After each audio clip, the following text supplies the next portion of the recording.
औज़ुबिल्लाहिमिनश्शैतानिर्रजीम बिस्मिल्लाहिर्रहमानिर्रहीम।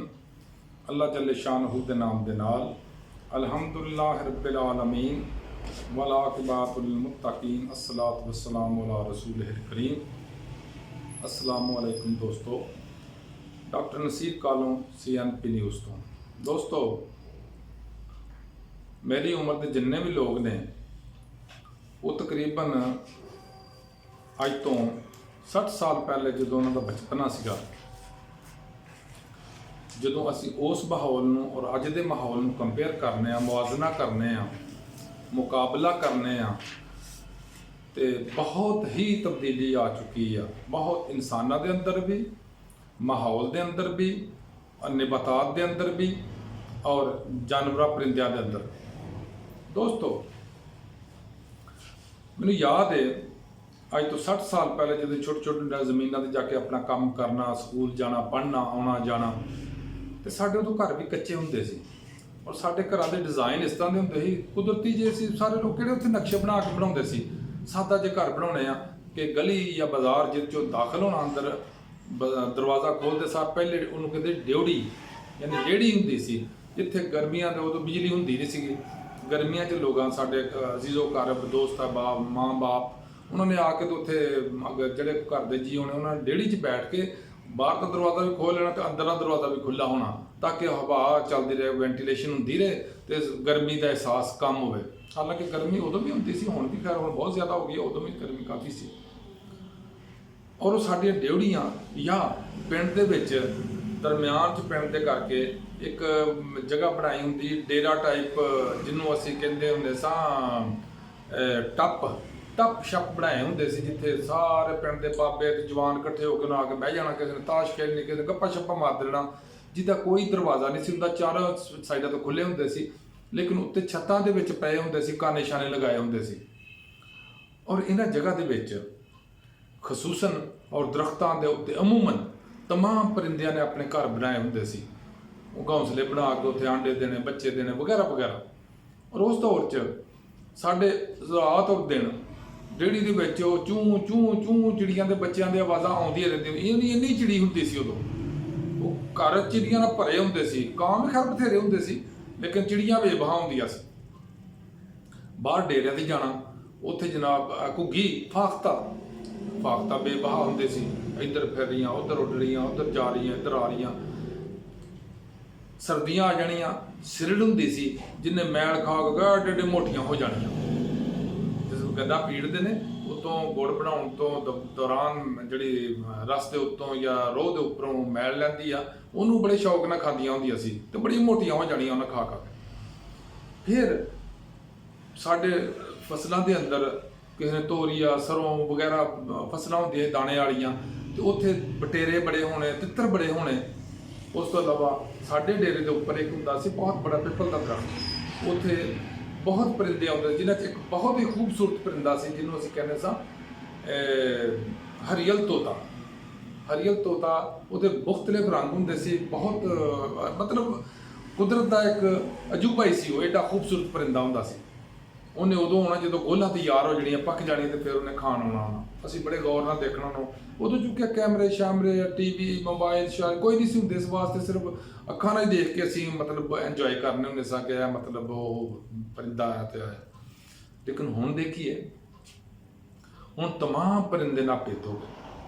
तुसीं पिंडां दे विच वो छप्परां की जगह ते या डेहड़ियां की जगह ते कच्चियां छत्तां की जाए पक्कियां छत्तां बन गईयां, मकान पक्के बन गए, परिंदियां नूं जगह खत्म हो गई जिथे उन्हें बच्चे देने या आंडे देने ने। उस तो इलावा फसलों के विच लोगों ने खाद तो इलावा इन्ना कैमिकल पाउंदे ने, इन्नी दवाइयां फसलों दियां पाउंदे ने, कीड़े मार दवाइयां, जिहदी वजह तो एक तो वो कीड़े मार दवाइयां का जिहड़ा दाणियां दे उपर असर हुंदा या जनास ते असर हुंदा, परिंदे वो खा के मर जाते हैं। दूसरा उन्होंने खुराक हुंदी सी फसलों के अंदर जिहड़े कीड़े मकौड़े हुंदे सी, पतंगे शतंगे हुंदे सी। हुण वो फसलों के विच जदों स्प्रे करते हैं उहदे नाल पतंगे ही मर जाते हैं। जदों वो जानवर परिंदे जिहड़े पतंगियां नूं खांदे सी या कीड़ियां नूं खांदे सी, वो मरिया कीड़ियां नूं खा के वो भी मर जाते हैं। ये दो वजह ने जिहदी वजह तो आ जाके ये बहुत ज़्यादा नुकसान होया।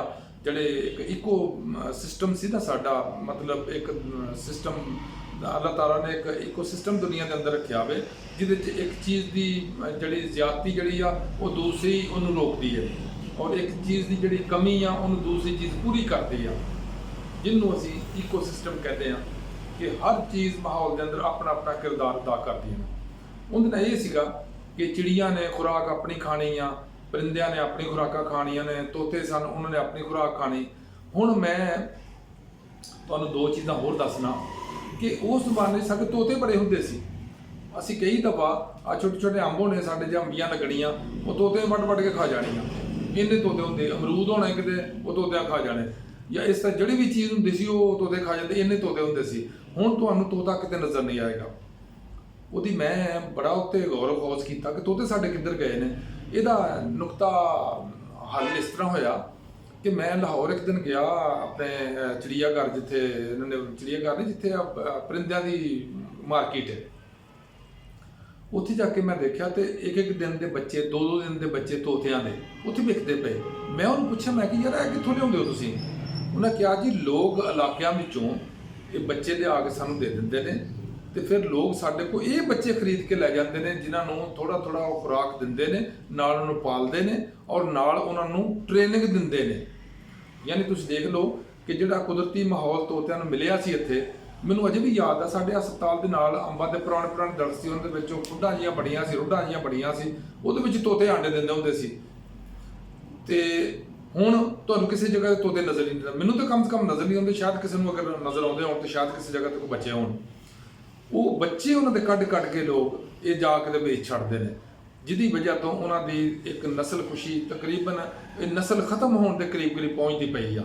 ਲੇਕਿਨ ਸਾਡੇ ਵਾਈਲਡ ਲਾਈਫ ਜਿਹੜੀ ਅਦਾਰਾ ਵਾ ਜਿਹੜਾ ਮਹਿਕਮਾ ਵੇ, ਉਹਨਾਂ ਨੂੰ ਕੋਈ ਖਬਰ ਨਹੀਂ ਇਸ ਚੀਜ਼ ਦੀ ਕਿ ਸਾਡੇ ਮੁਲਕ ਦੇ ਅੰਦਰ ਕਿਹੜੇ ਪਰਿੰਦੇ ਨਾਪੀਦ ਹੋ ਰਹੇ ਨੇ, ਕਿਹੜੇ ਪਰਿੰਦੇ ਮੁਯੱਸਰ ਨਹੀਂ ਆ ਰਹੇ, ਕਿਹੜੇ ਪਰਿੰਦੇ ਜਿਹੜੇ ਉਹ ਕਰੀਬੁਲ ਇਖਤਦਾਮ ਨੇ ਤੇ ਉਹਨਾਂ ਦਾ ਕੀ ਬੰਦੋਬਸਤ ਕਰਨਾ। ਕੋਈ ਤਵੱਜੋ ਨਹੀਂ। ਤਵੱਜੋ ਕਿੱਧਰ ਆ? ਮਾਰ ਦਾੜ, ਜੋ ਜਿੱਥੋਂ ਮਰਜ਼ੀ ਲੁੱਟਮਾਰ ਕੀਤੀ ਜਾਓ, ਇਕੱਠਾ ਕਰੀ ਜਾਓ ਤੇ ਆਈ ਜਾਓ।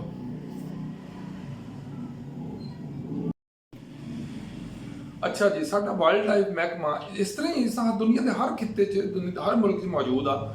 ਉਹ ਦੁਨੀਆ ਦੇ ਅੰਦਰ, ਆਪਣੇ ਮੁਲਕ ਦੇ ਅੰਦਰ ਜਿੱਥੇ ਜਾਨਵਰ ਪਰਿੰਦੇ ਉਹ ਖਤਮ ਹੋਣ ਦੇ ਕਰੀਬ ਜਾਂਦੇ ਨੇ ਜਾਂ ਨਾਪੀਦ ਹੁੰਦੇ ਨੇ ਜਾਂ ਉਹਨਾਂ ਦਾ ਸ਼ਿਕਾਰ ਜ਼ਿਆਦਾ ਹੋ ਜਾਂਦਾ ਤੇ ਉਹਨੂੰ ਕੰਟਰੋਲ ਕਰਦੇ ਨੇ, ਲੇਕਿਨ ਸਾਡੇ ਨਹੀਂ ਕਰ ਰਹੇ। ਇਹਦੀ ਵਜ੍ਹਾ ਹੈ ਕਿ ਸਾਡੇ ਪਰਿੰਦੇ ਅਕਸਰ ਜਿਹੜੇ ਉਹ ਖਤਮ ਹੁੰਦੇ ਜਾ ਰਹੇ ਨੇ।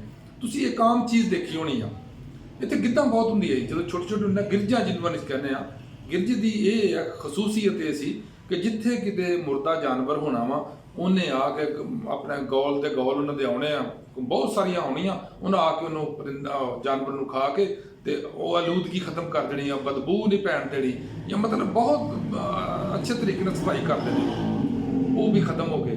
ਉਹ ਖਤਮ ਹੋਣ ਦੀ ਕੀ ਵਜ੍ਹਾ? ਬੜੀਆਂ ਦੋ ਅਹਿਮ ਵਜ੍ਹਾ ਹੋਈਆਂ ਨੇ ਉਹਦੀਆਂ। ਉਹ 'ਚ ਇੱਕ ਹੋਈ ਕਿ ਸਾਡੇ ਡਾਈਕਲੋਫੈਨਿਕ ਸੋਡੀਅਮ ਜਿਸ ਤਰਤੀਬ ਨਾਲ ਔਰ ਜਿੰਨੀ ਜ਼ਿਆਦਤੀ 'ਚ ਡੰਗਰਾਂ ਨੂੰ ਲਗਾ ਰਹੇ ਨੇ ਤੇ ਬੰਦਿਆਂ ਨੂੰ ਲਗਾਇਆ ਜਾ ਰਿਹਾ, ਉਹਨੇ ਇਨਸਾਨਾਂ ਔਰ ਜਾਨਵਰਾਂ ਦੇ ਤਬਾਹੀ ਲਾਤੀ ਆ।